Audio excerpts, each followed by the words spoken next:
3, 2, 1.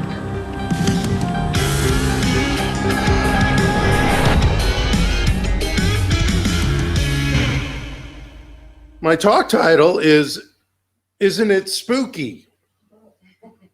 And today I want to explore the word spooky and its synonyms as questions exploring our teaching, not questions about our teaching, but exploring, a way to explore our teaching.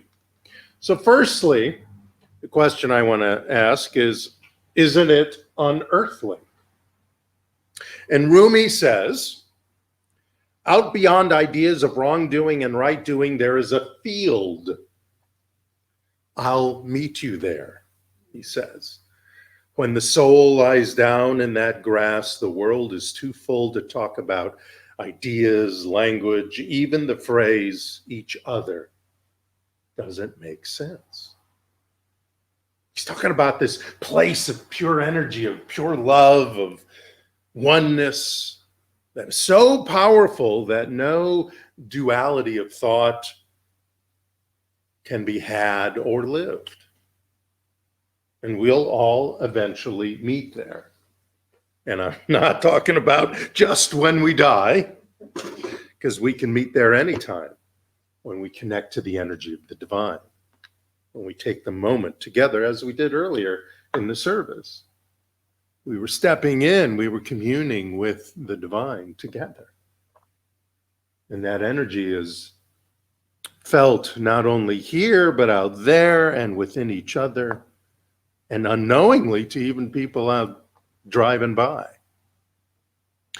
We may not know we're all there or even care that we're all there, but we will find a camaraderie when we are there within ourselves, just like we are there together. So no matter where we are on the mountain of success in any part of our lives, every once in a while we have to remember to pause and connect with that oneness that we are.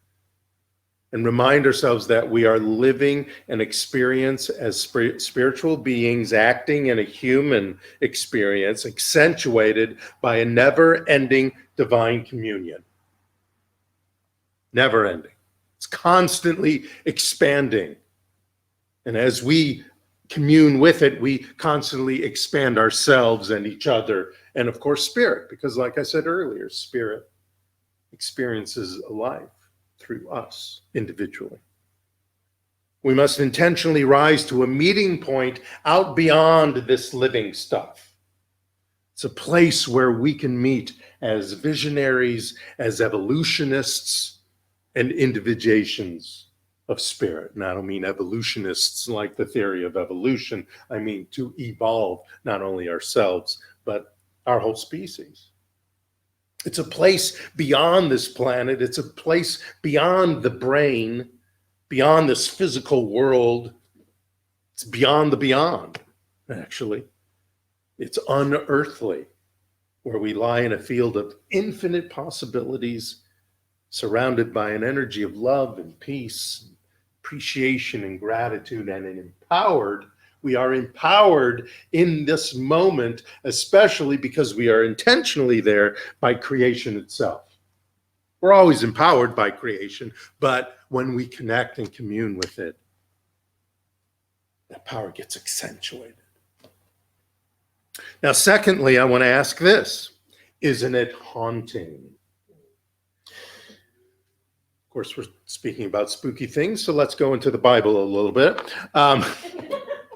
In Psalm, this is a great little quote. In Psalm 121, it says, I lift up mine eyes to the mountain from whence comes my help. Now, in this case, the mountain we're talking about is the universe, the divine mountain, so to speak. So, question is, do you feel stuck in any of your current circumstances? I do sometimes. I don't know why anybody else wouldn't.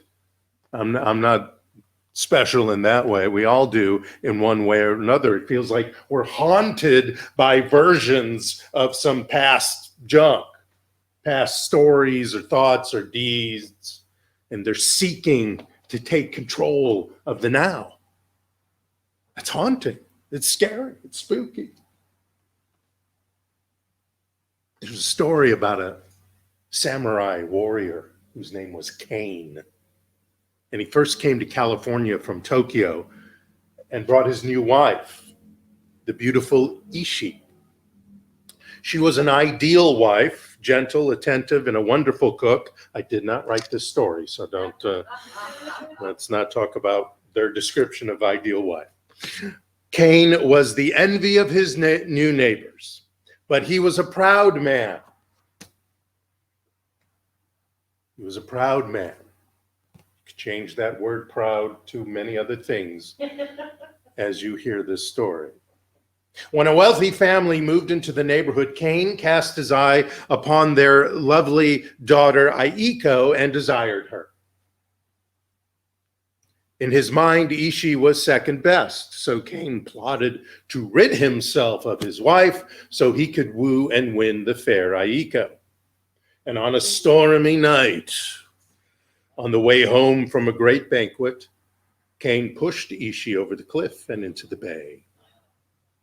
No one heard her scream, though the howling wind. No one suspected foul play when Cain came rushing back to the banquet hall, shouting for help because his poor wife had slipped and fallen over the cliff. Cain acted the part of the bereaved husband to perfection. He gave Ishi a splendid funeral, and it wasn't until he was alone in his house that Cain relaxed and drank to his success. Outside, the wind whipped against the house, making the walls rattle and shake. A stray breeze swept through the sleeping room with a whisper. Vengeance. Vengeance. Cain sat up and blinked as a dark figure stepped into the room. Its long, tangled black hair hung over the dirty, blood-stained kimono. Its face was crushed and broken with one eyeball hanging from the socket. The ghost of Ishi reached out, a broken hand toward her husband, smiling through the shattered remains of her teeth. Vengeance. Vengeance. Cain screamed in terror, leapt out of the window, and ran to a neighbor's house. Mistaking his fear for grief, the neighbors took him in and insisted he stay with them during the first few weeks of his bereavement. A month passed as Cain waited for Ishi's ghost to reappear, but she'd vanished. Relieved, Cain decided it was safe to bring Aiko and her family to see his home. And as he escorted Aiko's parents around the garden, he felt a hand on his arm. Cain turned around and found himself facing a beautiful Ishi who kissed him and whispered in his ear, vengeance. Laughing, Ishi danced away, waving to Aiko and her parents as she passed.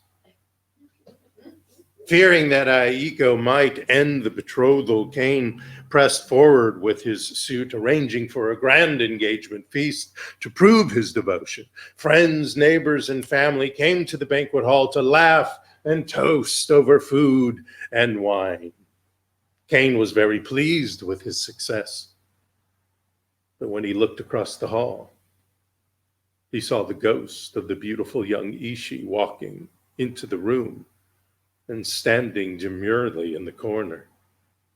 He paused mid-sentence and stared in horror as she laughed and began to change, her body twisting and broken before Cain's eyes, the face collapsing inward and bleeding, her black hair tangling, her eyeball popping out of its socket. Vengeance, she whispered. No, no, Cain shouted. Around him, Aiko, her parents, and the guests stared. None of them could see the ghost. As Ishi drifted out of the door, Cain followed, vowing she would haunt him no more. The ghost drifted along the cliff path with Cain running after her, shouting and cursing. And suddenly the ghost stopped at the place where Cain had pushed her, she turned to face Cain and started to grow.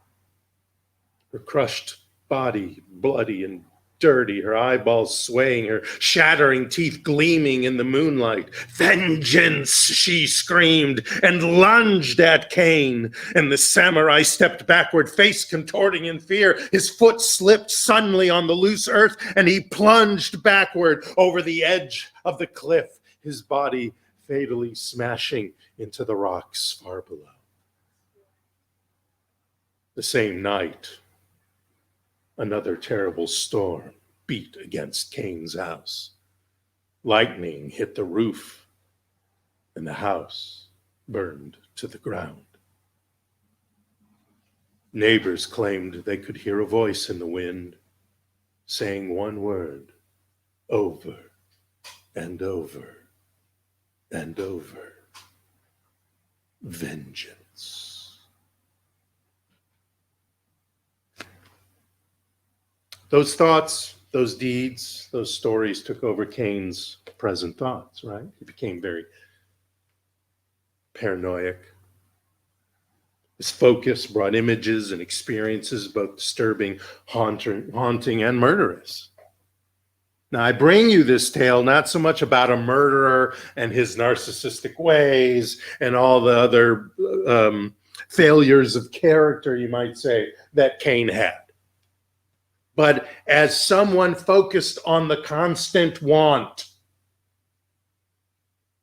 The next shiny object, that's his life, was the next shiny object, a life that leads any of us in this idea of want, nowhere good and nowhere very fast, like it did for Cain in this story. When any of us are haunted by an old story of wanting and feel out of control and stuck, we don't need to go out and kill anything.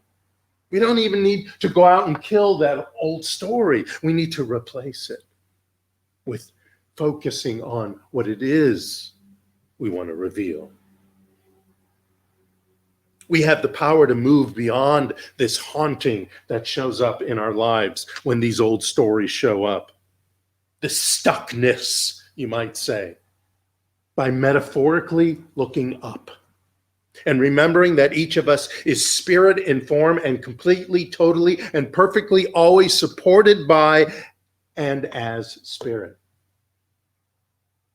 Now, I know any of the circumstances or appearances that you face that are in your way, that you don't like, that coming from junk ideas from the past, they're real facts, man. They are facts. I get it.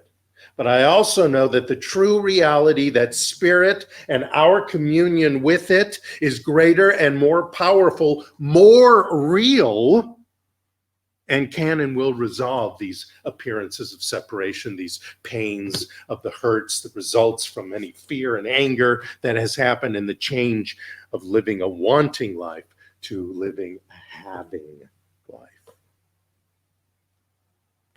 Thirdly, the question is, isn't it uncanny?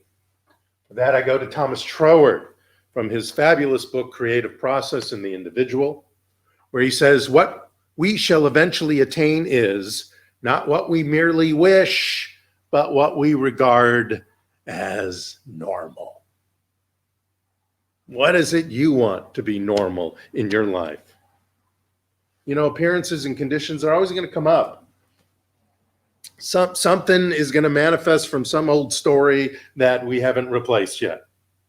And we got to get used to that, and it's okay, and it does suck sometimes, but we can bust through if we don't ignore the appearance or the condition that showed up.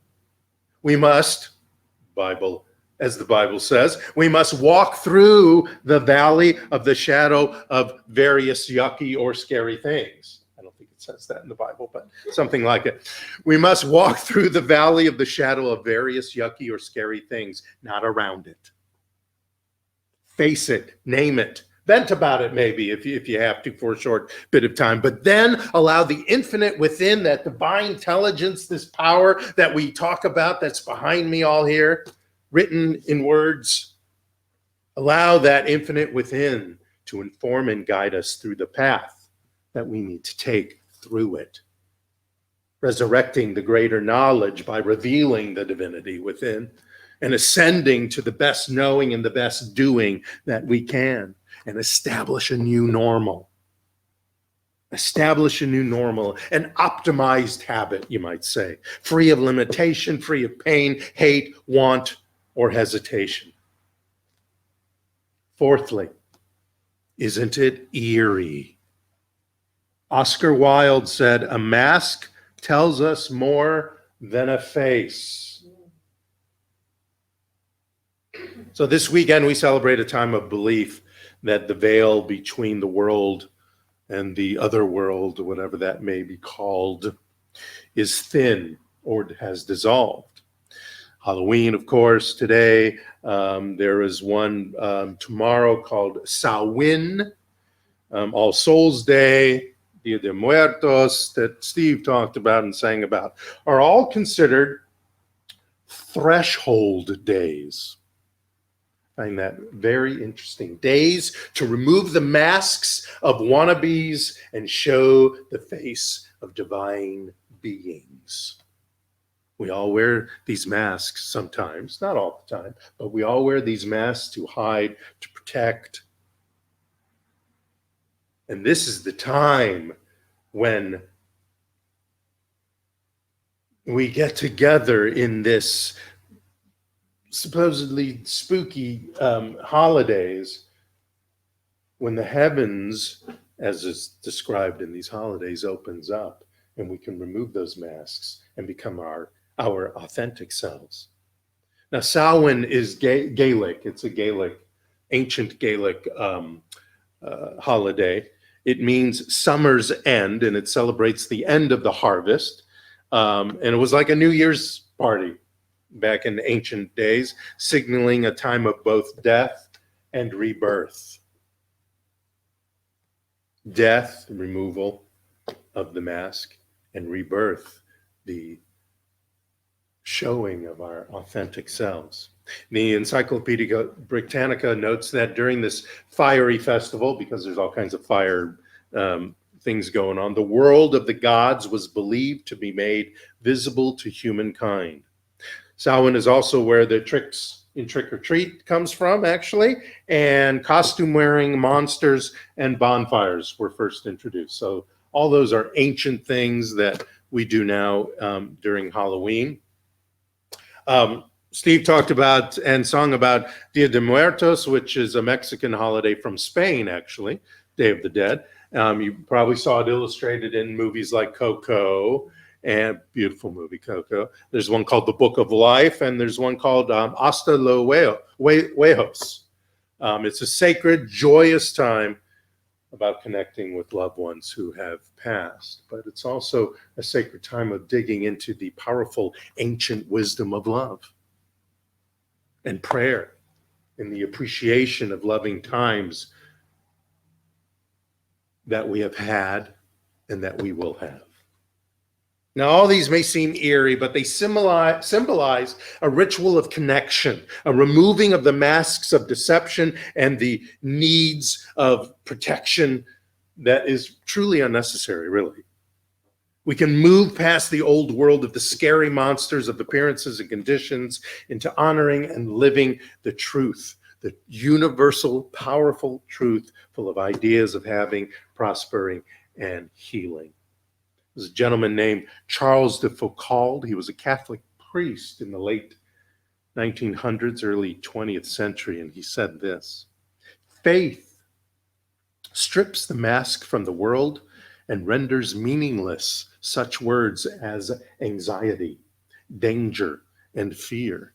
So the believer goes through life calmly and peacefully with profound joy, like a child hand in hand with his mother." It's not creepy or weird to be authentic, to relish in the power of the divine that you already are, living a spiritual life in a human experience. If we stay in the field of right and wrong dualities, we wear a mask that hides the true freedom and love of the universe. And when we remove these masks and let go of the old stories and hurts and beliefs and fears and pains, not by wrestling with them, not by necessarily killing them, but by looking up and around and through them to the true source and substance of our prosperity, of our supply, of our love, of our healing, the true source of our freedom arrives.